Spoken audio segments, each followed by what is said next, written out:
Sinabi nito na ang mga natatalo naman sa gera ay kusang binibigay ang natitira nilang buhay sa kanilang god dahil iniisip ng mga ito ay maliligtas sila pag ginawa nila iyon.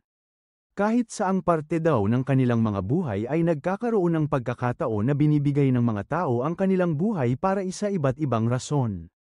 Simula daw nang nabuo ang miniature world na yun ay ganun na ang tumatakbo sa utak ng mga nakatira doon kaya parte na talaga ito ng kanilang mga buhay. Kaya, ang naging resulta nito ay ang tuluyang paglago ng populasyon doon at ang napakaraming lifespan ng ating bida dahil dito. Sa meeting room ng kanilang laboratory, makikita natin na nag-uusap-usap doon ang ating bida at ang mga core members niya. Sinabi sa kanila ni Yuki na ang kasalukuyang populasyon ng microscopic world ay 2 million at kung tama ang kanilang prediksyon ay double ito pag lumipas ang 6 na buwan sa totoo nilang oras. Pag binilang daw nila ito at sinundan ang bilis ng pagdami ng tao doon ay posibleng lumampas ito ng 10 milyon sa loob lamang ng 1 taon sa kanilang oras. Dahil doon ay nagsalita na din si Mr. Gaoming at sinabi na dahil dito ay meron na naman silang bagong problema. Kahit na pwede pa rin nilang bigyan ng resources ang miniature world, dadating din talaga ang panahon na maaabot nito ang kanyang limit na 10 milyon na tao. Pero, hindi din naman nila ito pwedeng hindi bigyan ng resources dahil bigla naman daw masisira ang mundong yon. Nagsalita naman na ang ating bida at sinabi sa kanila na kahit sobrang pareho sa Earth ang kanilang ginawa ay isa pa rin itong artipisyal na mundo kaya inasahan na daw niya ito. Pero, pag pinagpatuloy lang daw nila ito ay sigurado siya na pag lumipas ang maraming taon ay gagawa din ng mga ito ng paraan para maabot nila ang langit. Kaya, bakit hindi na lang daw sila gumawa ng bagong mundo para iyon naman ang kanilang puntahan? Naintindihan naman agad ni Mr. Tang kung ano ang iniisip ng ating bida kaya tinanong nito kung pinaplano ba niyang gumawa ng pangalawang mundo para sakupin ang mga tao sa world number 1. Sinabi ng time merchant sa lahat ng nandoon na tama ang matanda dahil para magkaroon siyang walang hanggang oras ay kailangan nilang gumawa ng microscopic world number 2. Paglabas ni Lee at Wei Wen sa meeting room ay merong sinabi sa kanya ang kanilang consultant tungkol sa gusto nilang gawin. Binigay daw nila ang lahat ng makakaya nila sa paggawa ng microscopic world number 1 nung una nila itong tinayo 1.5 taon na ang nakakalipas. Dahil doon, hindi daw sila masyadong naging maingat kaya nagkaroon sila ng maraming problema. Habang nangyayari kasi ang Genesis Project ay patuloy pa rin silang humahanap ng magagaling na tao para isali sa kanilang security at patuloy lang daw sa paggawa ng business ang kanilang mga representatives. Dahil doon ay lalo daw nakita ng iba't ibang organisasyon sa buong mundo ang presensya ng Eternal Club. Sumang-ayon naman doon si Lee at sinabi na masyado na nga talagang malaki ang kanilang mga operasyon kaya hindi na nila matatago ang kanilang club kahit kanino. Hindi daw talaga maganda ang pag-expand nila ng sobrang bilis dahil lalong dumami ang mga nakatingin sa kanila at ang mga nag-aabang na kanilang bawat galaw. Pero, sinabi ng ating bida kay Wei Wen na hindi na niya ito kailangang intindihan dahil siya na ang gagawa ng paraan doon at baka daw magka-wrinkles pa daw ang babae. Medyo tinamaan naman doon si Wei Wen pero sinabi lang nito sa kanyang boss na yun lang ang kanyang report sa ngayon at maghihintay na lang daw siya ng kanyang utos. Habang nagpapasalamat sa kanyang consultant ay inisip ng time merchant na iba talaga ang naitutulong ng kanilang consultant sa Eternal Club.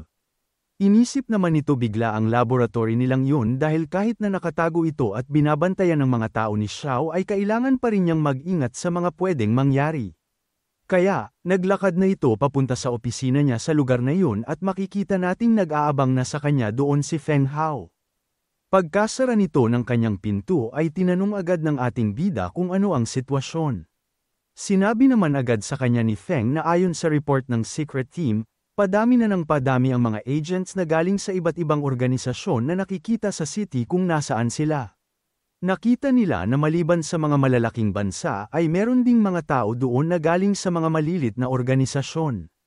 Sinabi naman ng ating bida na tama nga ang napag-usapan nila ni Wei Wen dahil hindi na talaga matatago ang kanilang ginagawa. Tinanong naman agad siya ni Feng Hao kung ano ang pwede nilang gawin tungkol doon. Inisip naman ng mabuti ni Lee kung ano ang gagawin at bigla na lang niyang naalala ang kanyang mga time representatives. Napapansin daw niya na dahil sa kanilang mga tagumpay ay medyo lumalaki na ang kanilang mga ulo. Pwede daw silang mahuli ng kanilang mga kalaban at pag nangyari yun ay hindi niya alam kung itatago ba nila ang kanilang mga sekreto o hindi. Dahil meron na daw silang miniature world ay hindi na muna niya kailangan ang kanilang operasyon. Kaya, sinabi nito kay Feng Hao na kailangan niyang tawagin ang mga ito at pabalaykan na niya sa kanilang headquarters. Pagkatapos noon, gawin daw niya ang lahat ng pwede niyang gawin para masiguradong mawawala na sila sa mundo. Nagulat naman doon ang lalaki pero sinabi nito na hindi niya kailangang mag-alala dahil siya na ang bahala doon. Sinabi naman ni Lee na tignan na muna nilang mabuti ang mga tao na pumasok sa kanilang city para pagmatyagan sila. Tandaan daw nito na pag wala naman silang ginawa laban sa kanila ay hindi dapat nito ito gagalawin. Pagkatapos nilang mag-usap pa sandali ay makikita natin na umalis na din doon si Feng Hao. Habang iniisip ng ating bida na maaasahan talaga ang empleyado niyang iyon ay bigla na lang itong nagulat. Dahil doon ay sumigaw ito ng malakas at tinawag pabalik doon si Feng Hao. Nung narinig ito ng lalaki ay mabilis naman itong bumalik doon ay tinanong sa kanyang boss kung ano ang problema. Sinabi nito ng dahan-dahan na ang ibig niyang sabihin kanina ay itago lang ang mga time representative sa ligtas na lugar para hindi sila mahanap ng mga kalaban. Hindi naman nakasagot agad sa kanya si Feng dahil ang akala daw talaga nito ay kailangan niyang patayin ang apat. Pero, sinabi nito sa kanyang boss na yun naman talaga ang kanyang iniisip. Nung tinanong siya ng kanyang boss ay sinabi ng babae na yun daw ang database na kanyang ginawa at nandoon ang lahat ng impormasyon na kanyang kailangan. Hindi naman makapaniwala doon ang ating bida kaya tinanong nito kung binasa ba nito ang lahat ng librong yun at kung oo ay paano naman niya ito nagawa ng ganun kabilis. Pinalawanag naman sa kanya ni Yuki na mahilig siyang magbasa ng history books kaya meron na siyang mga notes at kaalaman bago pa niya ito inutos kahapon. Kaya, inayos na lang niya ang lahat ng kanyang notes at dinagdag ang mga nakita niyang bago at iyon ang kanyang nagawa. Habang nakatingin sa tablet, iniisip ng time merchant na dahil doon ay mapapadali na ang pagbalik niya sa nakaraan. Nung una kasi niya itong ginawa ay para lamang siyang nanghuhula pero hindi na daw niya ito uulitin dahil maghahanda na siya ng sobra. Inisip din ito na sa ngayon, meron na daw silang 2 underground laboratories para sa research ng microscopic world. Kakailanganin pa daw nitong magtayo ng isa para doon magtitipon-tipon ang lahat ng mga talentadong tao na kanyang kukunin sa nakaraan. Pero, bago muna ang lahat ay kailangan daw niyang humanap ng isang general na galing sa Celestial Dynasty para masigurado nito na hindi mabubunyag ang lihim ng bago nilang underground base. Habang tinitignan ang mga pwede niyang kuhanin ay meron itong nakitang 2 kandidato. Ang una ay si Hua Xiao, isang talentadong tao simula pagkabata na merong mataas na ambisyon at ang sanhi ng kanyang kamatayan ay pinatay siya ng kanyang emperor dahil sa dami na nito masyadong merits. Ang pangalawa naman ay si Yu Zhang at kahit hindi ito masyadong sikat ay kilalang kilala ito sa kanyang loyalty pero namatay daw siya dahil hindi nagbunga ang loyalty na binigay niya sa kanyang emperor. Sinabi ng ating bida na para sa kanya ay mas importante ang loyalty kesa sa talento pagdating sa pagiging general. Kaya, ang napili niya ay si Yu Zhang at sinabi na kung gagamitin niya ang kamatayan nito bilang kanyang destinasyon ay mas mapapadali ang kanyang pagpunta doon. Dahil nasa Celestial Dynasty ito ay kailangan daw niyang bumalik sa nakaraan ng 300 years ago. Bigla naman itong napangiti at inisip na nagiging excited na naman siya sa mga nangyayari. Dahil kanina pa nag-iisip doon ang kanyang boss ay nakatayo lang doon si Yuki at makikita natin itong humuhikab. Bigla naman itong nagulat nung tinawag siya ng ating bida at tinanong kung tama ba ang kanyang naaalala na nag-aral siya ng literature dati.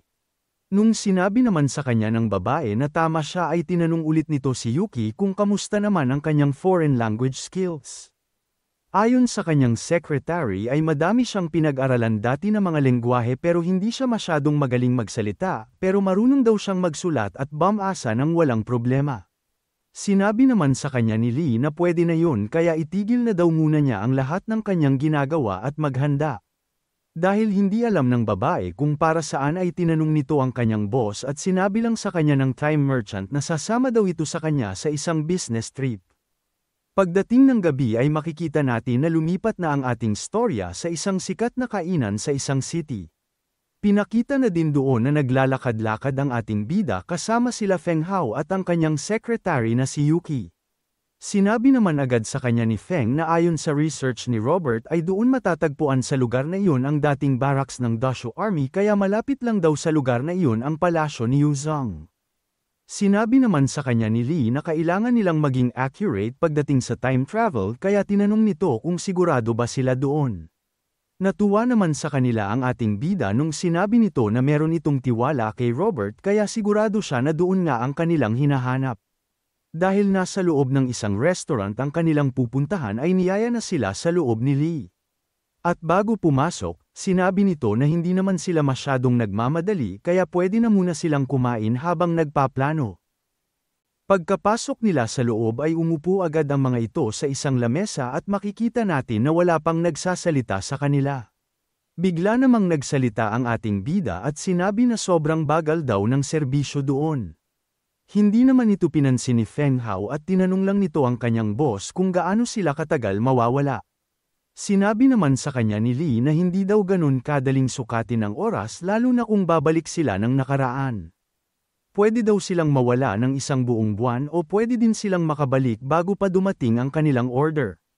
Nung tinanong naman ni Feng ang ating bida kung kailan sila aalis ay nagulat ito nung sinabi sa kanya ni Lee na ngayon na. Lumingon naman sa kanyang likod ang lalaki at sinabi na sigurado daw ba siya dahil madami masyado ang tao doon. Sasabihin pa lang sana nito sa kanila na hintayin na muna nilang mawala ang iba pero bigla na lang nawala doon si Lee at Yuki. Pagdilat nila ng kanilang mga mata ay nakita nila na wala na sila sa restaurant. Namangha naman ang secretary at habang hinahawakan ang kanyang nakikita ay sinasabi niya na yun pala ang pakiramdam ng time travel. Pinigilan naman agad siya ng kanyang boss at sinabi na nasa River of Time na sila kaya wag siyang hahawak ng kahit na ano. Kahit kasi ang time merchant mismo ay walang magagawa pag bigla na lang daw itong nawala. Nung napansin naman ni Yuki ang malakas at malaking liwanag ay tinanong agad nito ang ating bida kung ano yun. Sinabi naman sa kanya nito na yun daw ang portal na ginawa niya ngayon lang. Pag lumusat daw sila doon ay mapupunta agad sila sa kanilang destinasyon na taong 1745. Makalipas lamang ang ilang sandali ay makikita natin na lumipat na ang ating storya sa panahon ng Celestial Dynasty. At sa isang palasyo, makikita natin na merong isang bantay na natutulog kaya bigla na lang siyang sinampal para magising. Galit siyang tinanong ng kanyang boss kung bakit siya natutulog doon habang nagtatrabaho. Pinaalala nito sa kanya na kailangan niyang ayusin ang kanyang sarili dahil simula nung nagkasakit ang kanilang pinuno ay masama na ang mood ng anak nito. Tinakat pa nito ang lalaki at sinabi na maswerte siya dahil hindi ang young master ang nakakita sa kanya dahil kung ganun ay patay na daw dapat siya.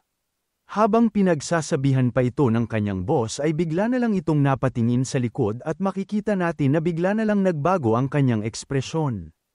Nahulog ito sa lapag nang dahil sa takot at sinabi sa kanyang boss na meron siyang nakitang multo sa likod.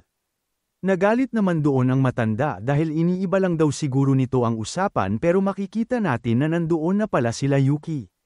Pinaalala naman sa kanya ng kanyang boss na kahit pinapabilis nito ang kanilang oras ay hindi siya pwedeng tumunganga na lang. Sa mata daw kasi ng mga tao katulad na lang ng bantay na yun ay para talaga silang multo pag hindi sila gumagalaw. Nung naintindihan naman na ni Yuki ang mga sinabi sa kanya ng ating bida ay inabot na nito ang isang damit at sinabing magpalit na ito dahil hahanapin pa nila si General Yu. Nahihiya namang sinabi ni Yuki sa kanyang boss na kailangan niyang tumalikod at huwag siyang titingin sa kanya. Sinigawan naman siya nito at sinabing huwag na siyang maarte dahil pwede naman daw niya itong ipatong lang sa damit niya ngayon. Habang naglalakad-lakad ay binasa ni Lee sa database na gawa ni Yuki na namatay daw si General Yu dahil sa isang pana habang nilalabanan niya ang mga barbarians sa kanilang bansa. Nag-alala naman ang secretary kaya tinanong nito kung aabot ba sila doon dahil sa mismong araw kasi ng kamatayan ng general sila bumalik sa nakaraan. Sinabi naman sa kanya ng time merchant na hindi niya kailangang mag-alala dahil pagkasama siya nito ay hindi daw sila mawawalan ng oras. Habang nasa kwarto si Yu at ang kanyang anak ay makikita natin na binabantayan siya nitong maigi. Bigla namang nagsalita ang matanda kaya sinabi agad ng young master sa kanya na nandoon siya sa kanyang tabi. Kalmado nitong sinabi na kabisado niya ang kanyang katawan kaya alam daw niya na malapit na talaga ang kainang oras. Pero, wag daw niyang ipapaalam sa mga barbarian na kanyang nakalaban na sila ang nakatsamba sa kanya. Sinabi naman sa kanya ng kanyang anak na wag siyang magsasalita ng ganun dahil hahanap pa daw sila ng paraan para hamaba ang kanyang buhay. Pagkatapos niya itong sabihin ay bigla na lang namatay ang nakasinding kandila doon. Nagulat ang dalawa dahil narinig nila na merong naglalakad papasok ng kwarto at sinabi na siya ang tinatawag nilang Mr. Lee. Nandoon daw sila ng kanyang kasama para kausapin ang matandang general na malapit ng mamatay. Tumayo naman agad ang young master sa harap ng ating bida at tinanong kung sino siya at paano siya nakapasok doon. Magpapakilala pa lang sana ulit ito sa kanya pero bigla na lang sumigaw ang lalaki at tinawag ang kanilang mga bantay. Dahil sa ingay nito ay nilabas tuloy ni Lee ang kanyang mahiwagang orasan at pinabilis ang oras niya, ni Yuki, at ng general. Nagulat naman doon ang matanda dahil bigla na lang hindi kumilos ang kanyang anak kaya tinawag niya ito ng paulit-ulit. Tinanong naman agad siya ni Yuki kung hindi ba delikado na magpakita siya sa kanila ng ganon. Sinabi naman sa kanya ni Lee na ayos lang yon dahil wala naman daw nagawa ang young master na yun sa history at nakasulat doon na nawala rin agad ito pagkatapos mamatay ng kanyang tatay. Hindi daw nila maiiba ang history dahil naniniwala ang time merchant na nasa kasaysayan na ang lahat ng kanilang ginagawa ngayon. Natigil naman agad ang dalawa sa kanilang pag-uusap dahil tinanong ng general kung sino sila. Sinabi naman sa kanya ng ating bida na isa lamang siyang hamak na time merchant at ang kanyang pangalan ay Mr. Lee. Hindi naman makapaniwala ang ating bida at Monkey na ring matawa si Yuki nung tinawag siyang trickster ng matanda. Galit nitong tinanong kung hindi ba niya alam na may kaparusahang kamatayan ang pangluloko sa isang general. Para maniwala ito, ganamit na ni Lee ang kanyang kapangyarihan at pinakita na sa matanda ang kanyang status. Habang nakatingin doon ay inisip agad ng general na hindi ito nagbibiro pero ang akala niya ay isa itong Grim Reaper galing sa ilalim. Tinaas naman ng time merchant ang kanyang kamay papunta sa direksyon ng matanda at sinabi na kabaliktaran daw siya noon. Makalipas lamang ang ilang sandali ay bigla na lang damaloy sa katawan ng general ang oras at ang kapangyarihan na nagpapawala ng sakit sa katawan. Nung napansin ito na gumanda na ang kanyang pakiramdam ay bigla na lang itong tumayo sa kanyang kama. Pagkatapos noon ay tumingin ito sa ating bida at sinabi na hindi daw siya tao. Hindi naman ito tinanggi ni Lee at sinabi lang na isa lamang siyang masipag na salesman na naghahanap ng kanyang customer para pagbentahan ng oras. Inisip naman ng matanda na hindi ito posible pero hindi naman ito maipaliwanag kung bakit nawala ang lahat ng sakit ng kanyang katawan at parang punong-puno siya ng buhay. Nung kumalma na ang general ay tumingin ito ng diretso kay Lee at tinaong kung ano ang kanang gusto. Sinabi naman sa kanya ng time merchant na hinahangaan talaga nito ang integridad at karakter ni General Yu. Kaya, pumunta daw ito sa kanyang panahon para pagalingin siya at gumawa ng business kasama ang general.